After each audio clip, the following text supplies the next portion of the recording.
Hello, and welcome back to another day in the arena. It's me, it's CGB, and today in the arena, we're going to answer the question, is green still good?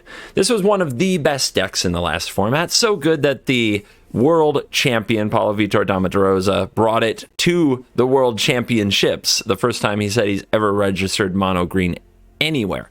It had the best spot in every single spot on the curve, and it gained a new card, the Ascendant Pack Leader, which is a 1-mana 2/1, and the deck had no playable 1-drops. It also gets an extra +1/+1 counter if you control a permanent with mana value 4 or greater, and whenever you cast a spell of mana value 4 or greater, put a counter on the Pack Leader. So it even grows throughout the game. It's a 2/1 for 1 with upside. Not only that, it gained another weapon in Ulvenwald Oddity, 4-mana 4/4 Trample Haste that has 7 mana to turn it into just an absolute beating monster moose. Yeah, it has Trample, it has Haste, it has other creatures that you control get +1/+1 and Trample and Haste. Trample and Haste for everybody. Isn't this just the guy at the bar? Look at that moose with this thing coming out of its belly. This guy at the bar says Trample and Haste for everybody. It's on me. Anyway, what a nightmare I just created for myself. So what happened? Is green still good? Why are less people playing it? Why has mono white risen so much in popularity while green has kind of fallen by the wayside? We see so much less of it than we used to. We still see it. I probably still see it every day, but it used to be a toss-up. If you're going to play aggro, is it white or is it green? And the percentages were a little more white, but there was a lot of both. What happened to green? And why is it built the way it is? Well, as nice as these new cards are, the white cards are better. Like, neither of these are cross-format all-star in the manner that Thalia is. And Thalia has a proven pedigree, and it's going to keep dominating until it rotates. Get used to it. Blue and red, I mean, there's no Hullbreaker Horror here, and Hullbreaker Horror does just as good a job of pounding green into the ground if it resolves as it does other control decks. Like, I mean, what's green going to do? They have to somehow have this on the 8/8 side and Blizzard Brawl it. It just doesn't seem very realistic. Thalia in particular hit mono green harder than you expected. Making Blizzard Brawl cost 2 was a pain, but not the end of the world. But really taxing out cards that it relied on, like Inscription, Snakeskin Veil, Ranger class, and taxing Isika's Chariot actually came up big. You see no Rangers class in this particular deck. We still have Inscription because I don't think we can get away from the need for the fight spell and the life gain if we're behind.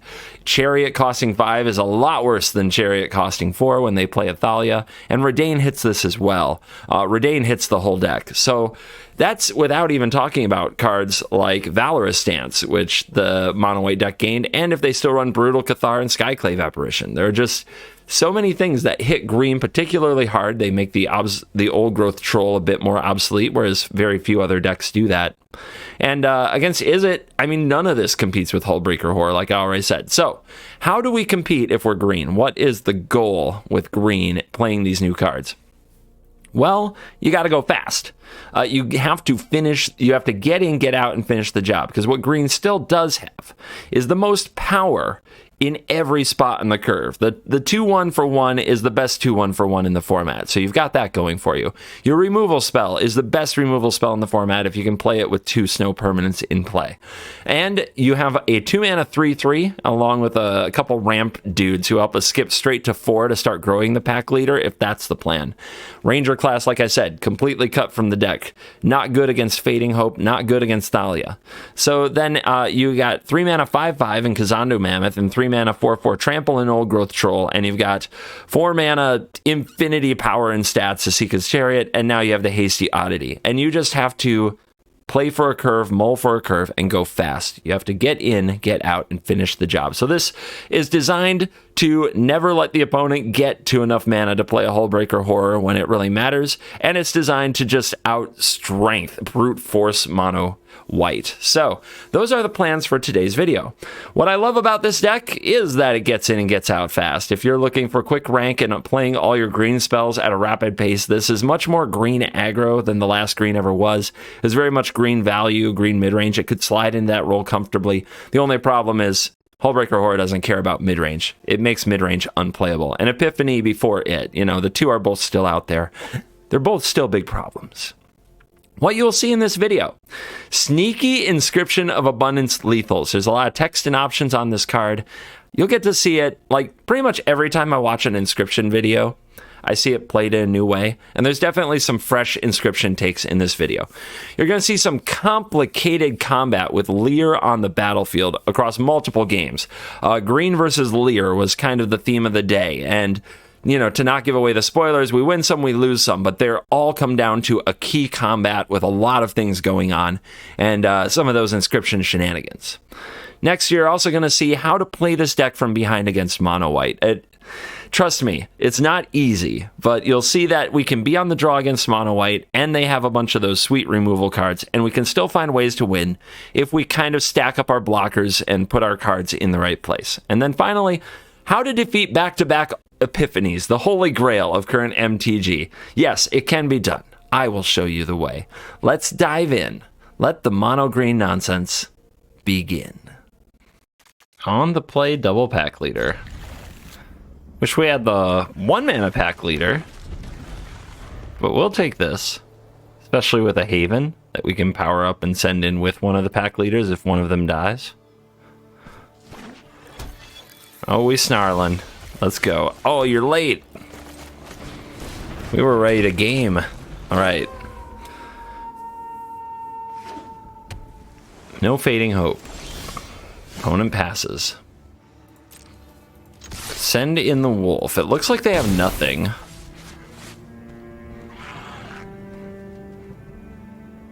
All right. Let's send the team. Uh-oh. They've got a Jwari there. Did you guys feel that? I feel that. Maybe I made a mistake here and should have led with this one. Alright, I'm not letting them use their Jwari well. I'm passing. We have Oddity to attack with next turn. We also have Inscription that we can play on end step. They might counter this. Let's see what they do. Let's target here. This might be harder for them to kill.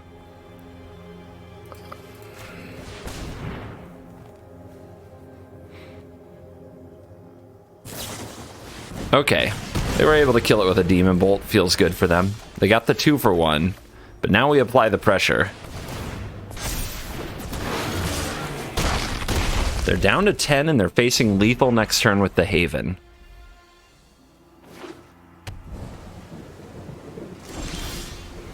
Now remember the Jwari. How do we want to play around that? We can't play all of these, so we probably just want to play the Troll. We have to assume that they have some kind of removal, so I think powering up Haven and going for it is a little bit too ambitious. At the same time, though, if we don't go for it, they might be able to do something like cast Unexpected Windfall, untap, and cast Alrund's Epiphany. This does have Trample, though. Tough call. Let's go for the Haven play. Let's force them to have it. Let's force them to stop us.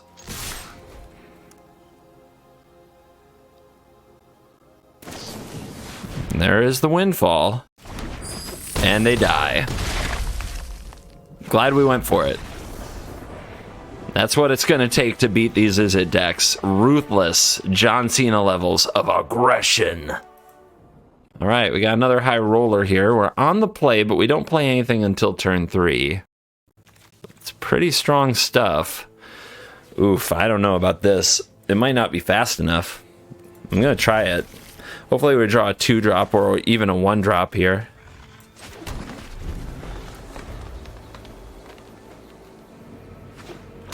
On the draw, I would mulligan it for sure.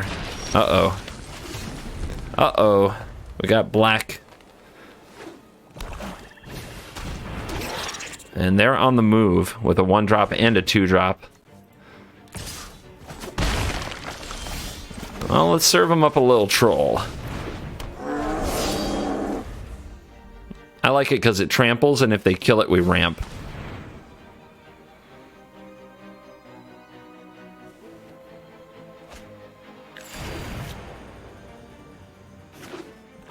Okay, opponent works for their land drop, says go.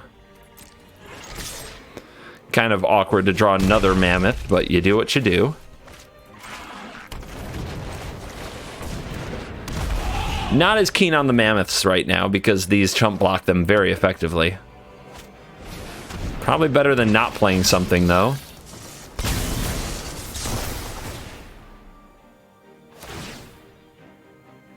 Ugh, that's so much value. I think we already lost this game. I don't think we applied nearly enough pressure. I can kill this Death Toucher. I have a feeling the opponent's going to wipe the board. But I think that that's the best way I can pressure this.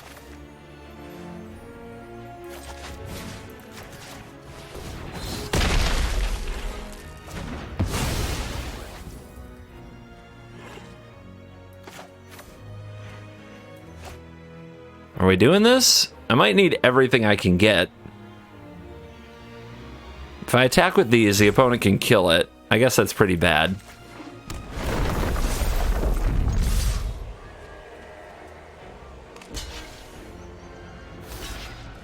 I'm going to try to kill the troll, but it has indestructible, so they're going to take a chunk. They're planning to sweep the board.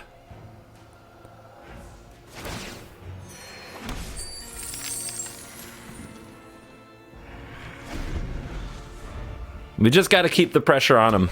If they sweep the board here, then we have to make our troll into another 4/4, and then we have to Ovenwald Oddity.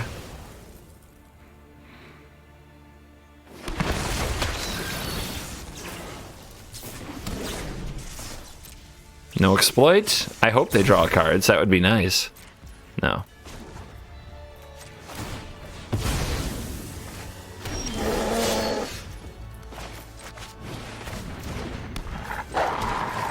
All right, bring him out. Grow the pack leader. Smash him. Oh, make him have more blood on the snow, which is totally reasonable, by the way.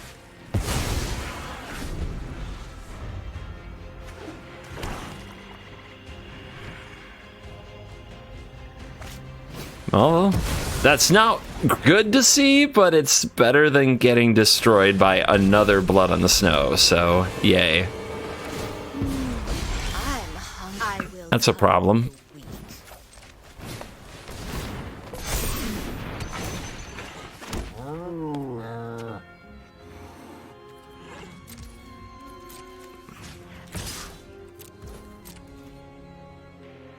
If they double block it, then they have to kill their Lolth.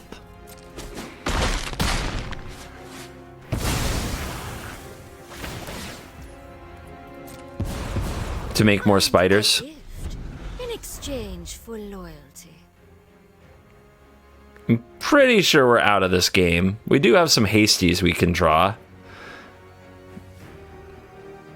But we just weren't fast enough. They're at 7. If we had had like the 5 points from playing earlier creatures, I think we'd have been okay.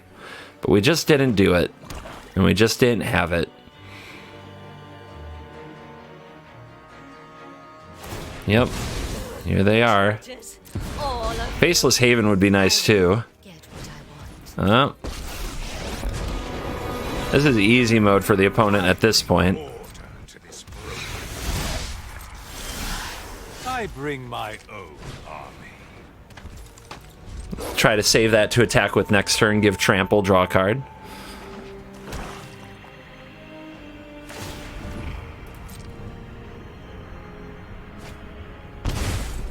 That's good enough for me. I've seen enough. Gotta go first. We can't do it. We also can't hit 1-drops and 2-drops in our opener. This is the 3rd opening hand in a row without a 1-drop or a 2-drop. And it's getting kind of silly. That's much better. Alright, what do we keep? What do we put away? Is it weird that I want to put Haven away? Is that or Mammoth? I'm going to put away the Mammoth. I could just plan to draw another land and keep the Mammoth, and now it looks like that would have been a better play. Well, they turn 1 Spike Field. Let's see if they have another one for the pack leader. Well, we got another Mammoth anyway. Sick 'em, boy. Show them the power of 1 mana 2/1. What do you guys think? Do they have Divide by Zero? Do they have Jwari Disruption?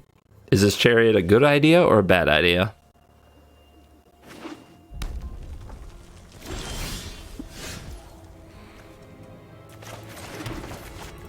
Do this pre-combat in case they do have a Jwari Disruption. We can save it with Sculptor of Winter. They usually have Divide by Zero.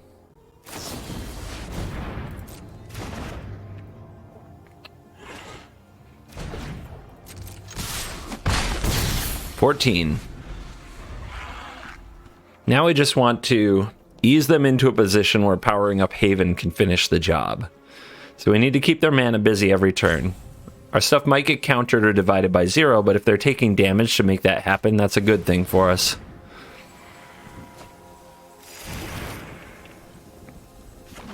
Sciences for an island of the battlefield. Now they pass. They probably have a Jwari, so we want to play around the Jwari. Let's go for the Chariot. It grows the pack leader.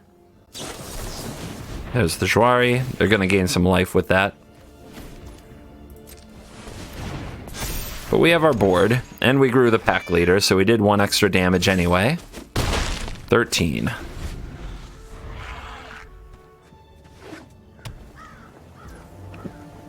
Field of Ruin, go, of course. Why would they do anything else?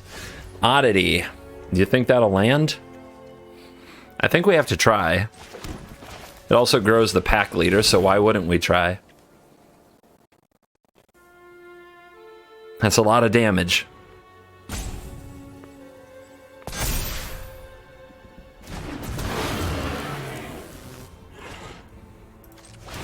Let's do this in case of a Cinderclasm.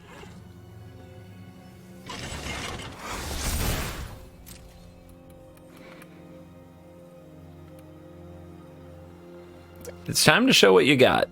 You're sitting over there doing nothing. Now's the time.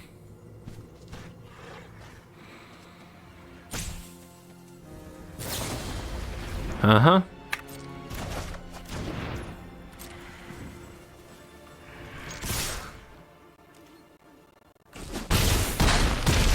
All right, they gotta get over. They gotta get out of it. They'll probably use the Haven here. They might also have Unexpected Windfall. Yep. Okay, they discard Iteration. 1, 2, 3, 4, 5, 6, 7. They need another Iteration and an untapped land. And then they still can't Epiphany Iteration. All right, Burbs. Burbs acquired, but they gave up their treasure. I have a feeling we're okay. Maybe they're trying to draw Burn Down the House or Battle of Frost and Fire. Even then, the Haven would come over and get them. They weren't able to field it. They didn't have any window to.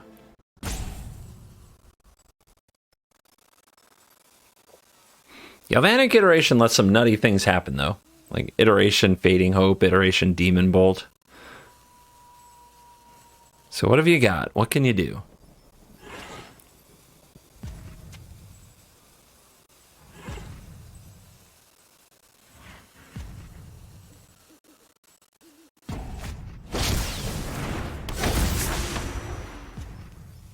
Leer.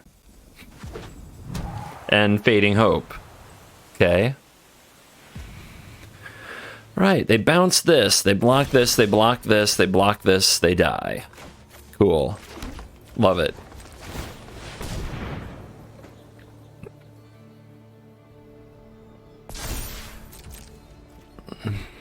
Unless I'm counting wrong.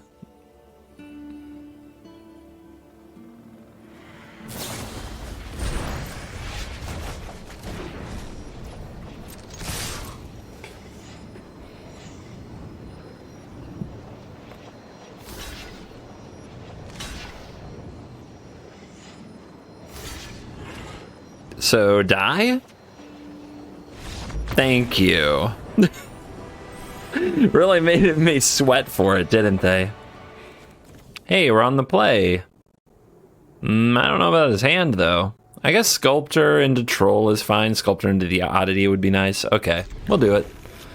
What do I run? 30 land? 24 of this type? You know, the kind that enters the battlefield as a land?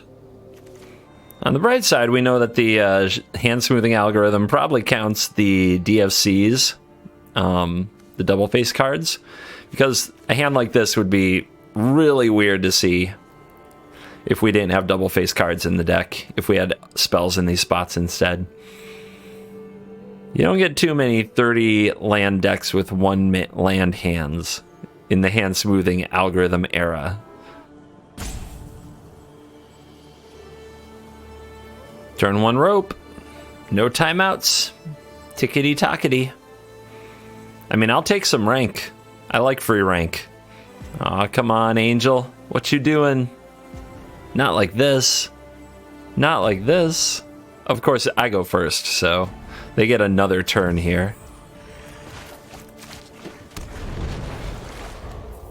All right, hold on to your butts. Let the countdown to a time walk begin.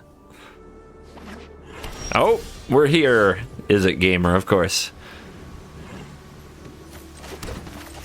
Let's see if they kill this sculptor. They really need to. I need it to live very badly.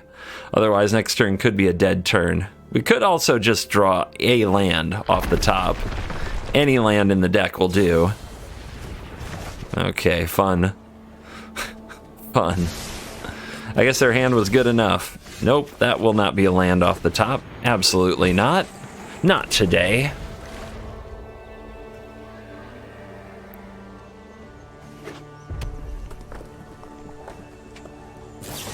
And they are doing it so far, aren't they? The bounce machine is in effect. All right, can I get that untapped land so we can start hitting this opponent, please? I do not want to miss a land drop in my 30 land deck. Well, it looks like I don't get a choice. Hopefully they used up their bounce cards, though.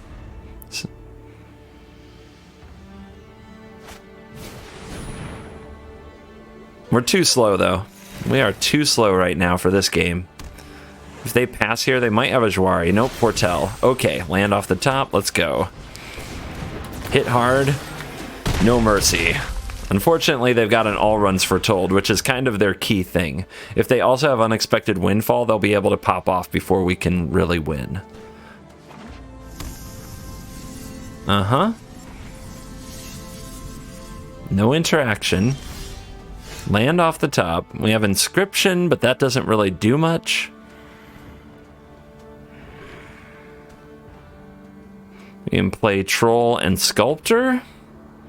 I think we just go for another oddity, to be honest.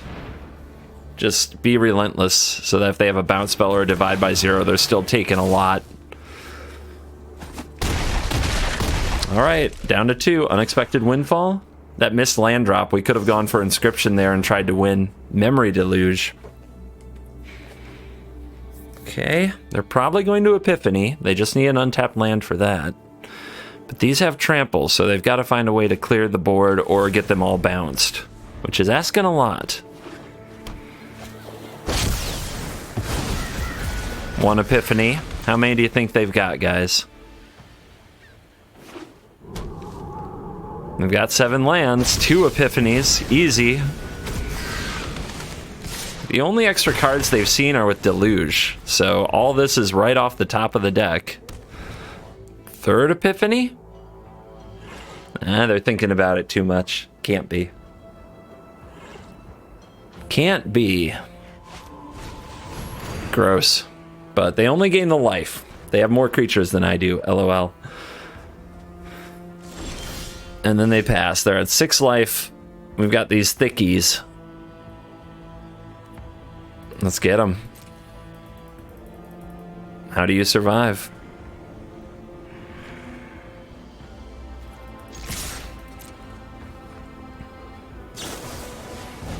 Yep.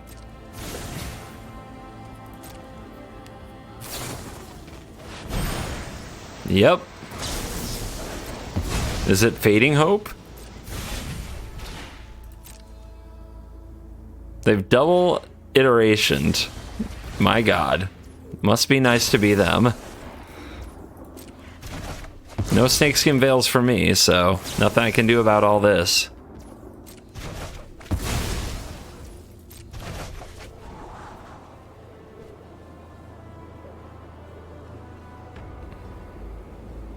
Well, they held these back. Why?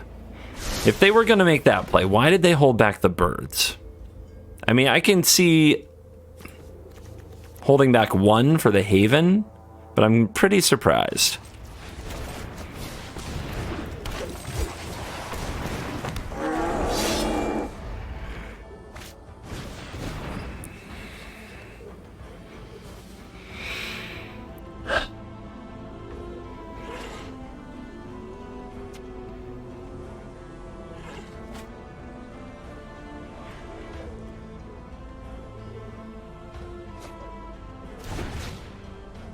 Why not Lear?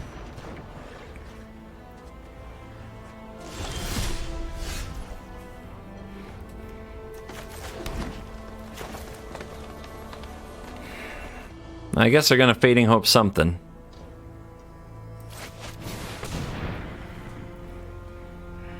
So we have to time it so that we use the fight or the inscription in such a way that it kills the Lear. We can't let them untap with the Lear.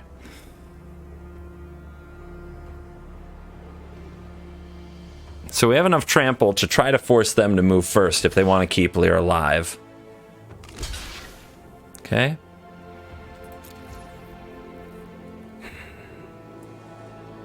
If we go to damage, they live, we die.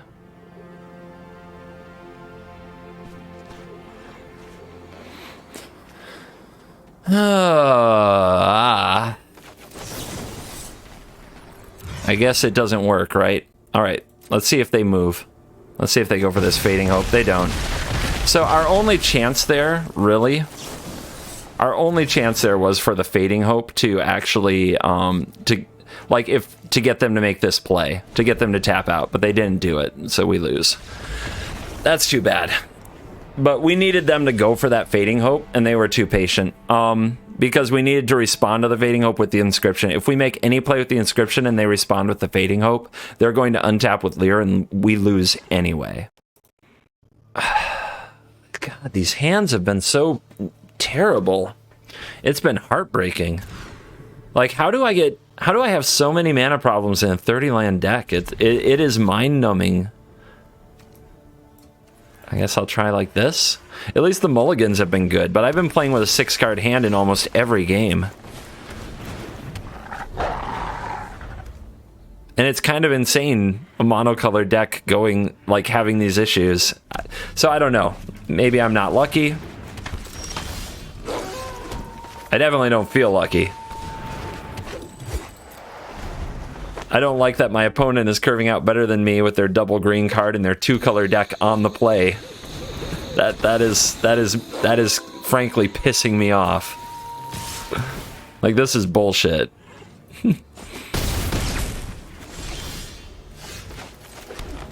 Yeah, I said it.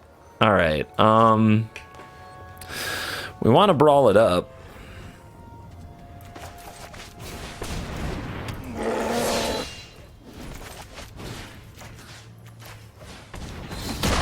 I think we take out the card advantage machine that is the pack leader and get in for a punch.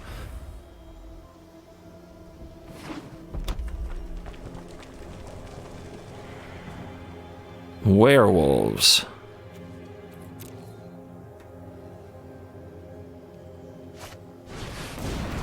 That card is broken.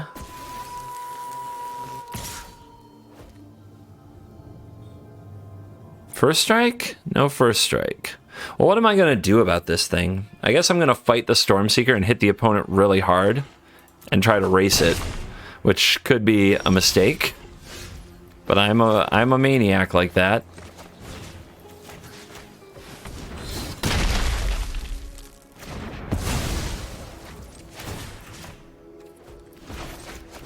Is this the first Chariot I've resolved? No, I did have one earlier. All right, drop them to 9. We're going to try to win through this thing's trigger.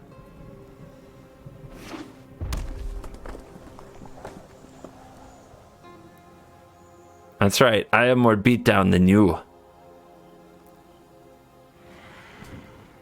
I am scared. They probably have some kind of fight effects. Inscription, maybe? Could be absolutely brutal. Deep breaths. It's been a rough day playing green, man. If I had to grade this deck right now, it would get a D.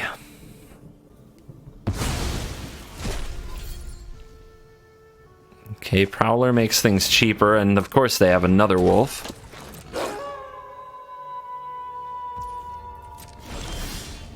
That's a good draw. That's a really good draw. That's very fortunate. What fights where and when? And how do we get to lethal? We have to be careful. If we fight the loner before damage, that's really bad. So I think we need to fight a different creature before damage. But if we fight it before damage, that's pretty bad too. I think we just make some noise and see what the opponent does. There has to be an oopsie. Let's make oopsie happen. We can also wait till the loner targets. That could be an interesting line. It really depends on how they block. I was trying to put together how they would block in my mind. I decided eventually I couldn't make that call. I have no idea what they're going to do here. It kind of depends how much they value the Prowler and how much they know about the loner's ability and how they plan to use it. And they're going to take it. And they're at 9. And they're tapped out.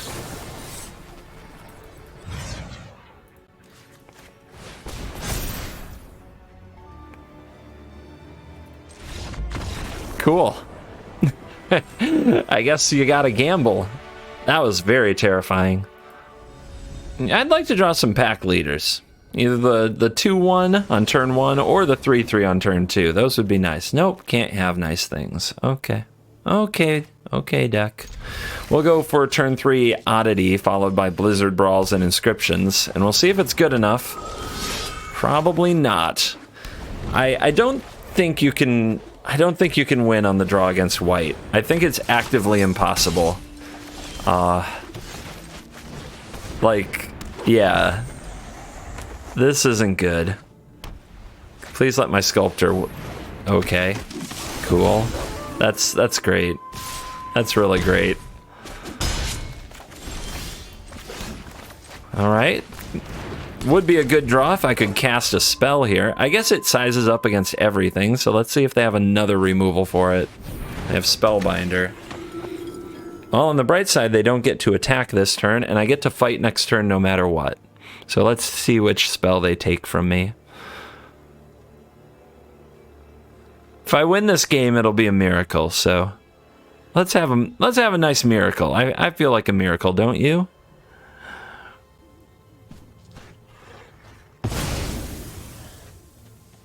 Okay, Brawl it is. Only costs 4 mana, no big deal. We do draw the land, so now this does go indestructible. We could also play the Oddity. Inscription gets better with time. I think I kill the Thalia. We're going to be taking 3 from the Spellbinder. If the opponent could have killed the Pack Leader, which is holding these back, they already would have.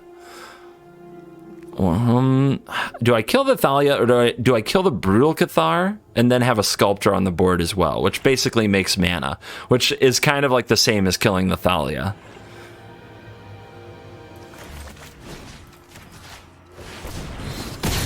Let's go this way.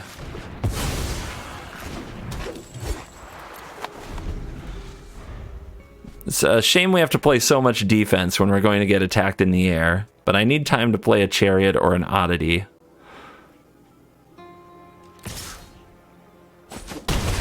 $11. Gross. It's a really good card.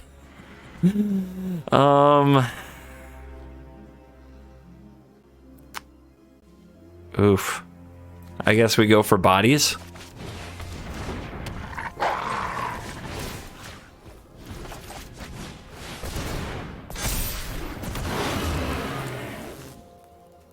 Don't think we can attack here. Think we have to keep chilling.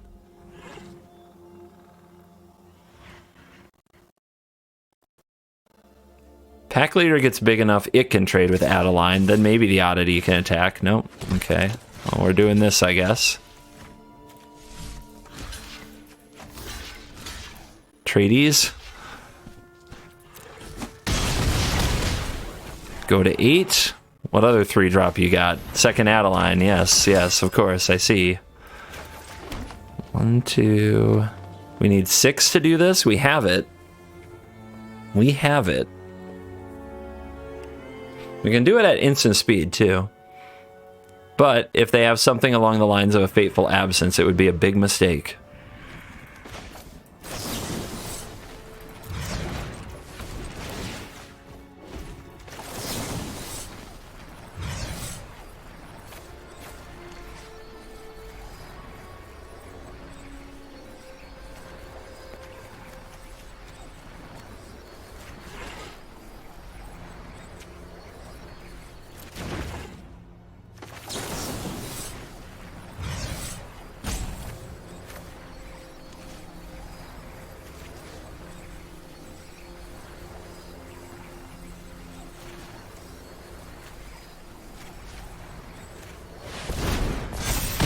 I want to trade off the pack leader for the Adeline.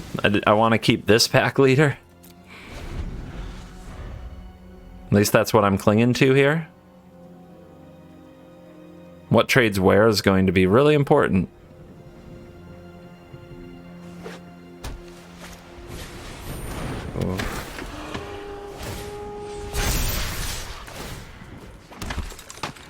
That's rough. That is a rough situation.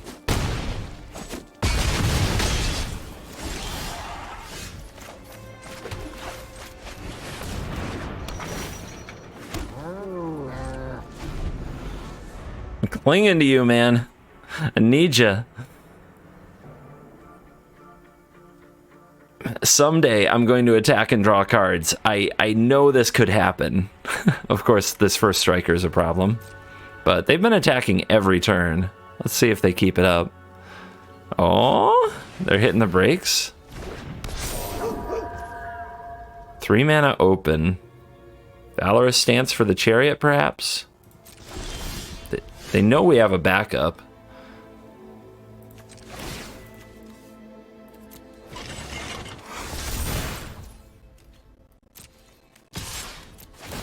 Okay.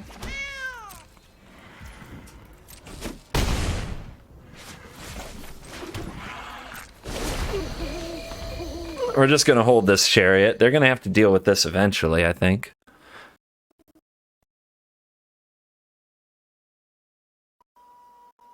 Probably should have used the Sculptor of Winter to crew, so I had 2 cats because they could double block Thalia. I think I missed something there.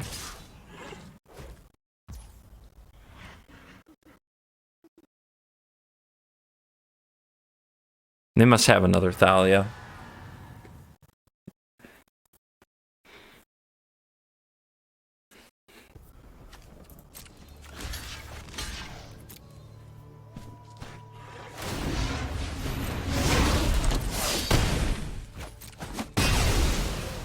Next turn I'll play second Chariot so I can block with it as well.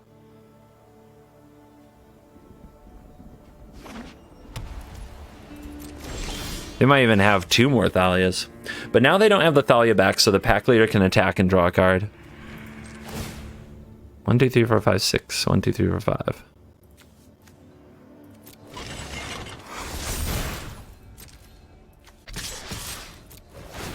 Gutsy, I know.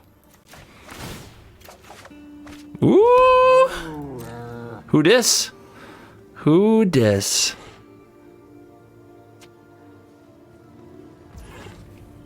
Take it all, you say. Block, block, die. It is too close for comfort.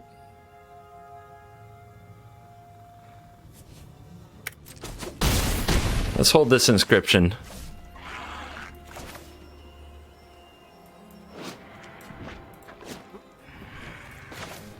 What, they could have like a Sky Mall or something? Is that what I'm playing around now?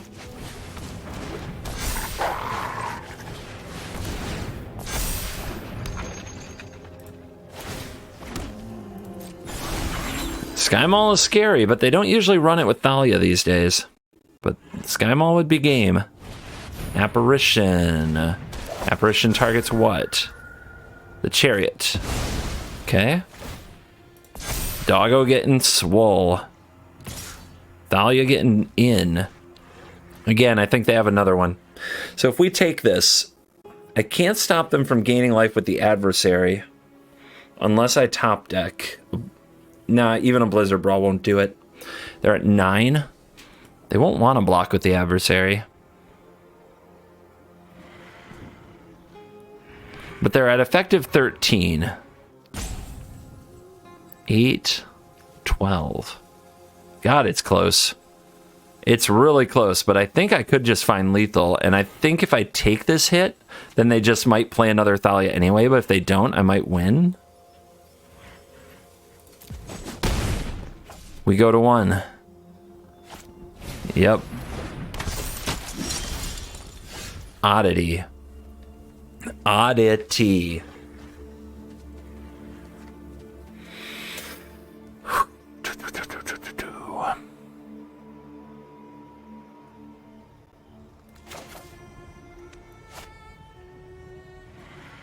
I don't have anything that can fight this adversary without trading with it, but I could just trade it with like with a 2/2 in combat or something like that.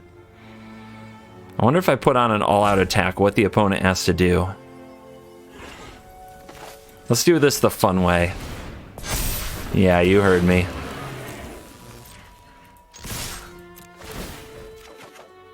Oh, the brawl. Oh, God. I think I have a trick in mind. I think whatever the adversary blocks, I'm going to have it fight something else and die. So, like, if the adversary blocks the pack leader, I'll make the pack leader fight the Thalia. And then the adversary doesn't gain any life, and then the opponent might take lethal damage. It depends. Oh, we'll have it fight whatever blocks the oddity, if anything blocks the oddity. I got traps. I got traps for days. We can keep them from gaining the life.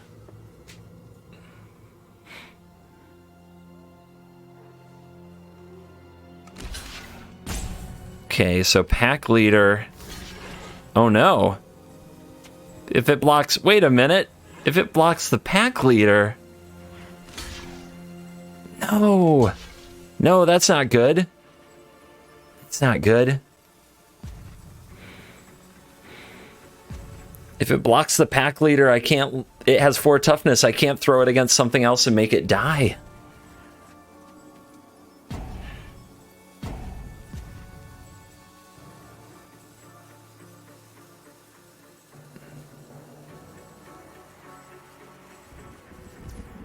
This is it?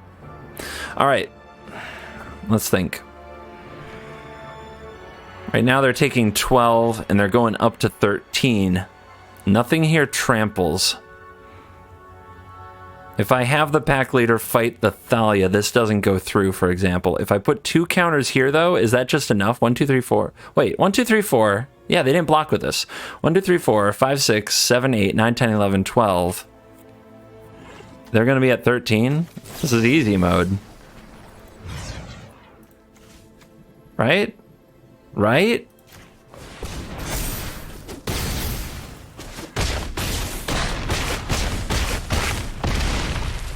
Dead. Oh my God, we pulled it out.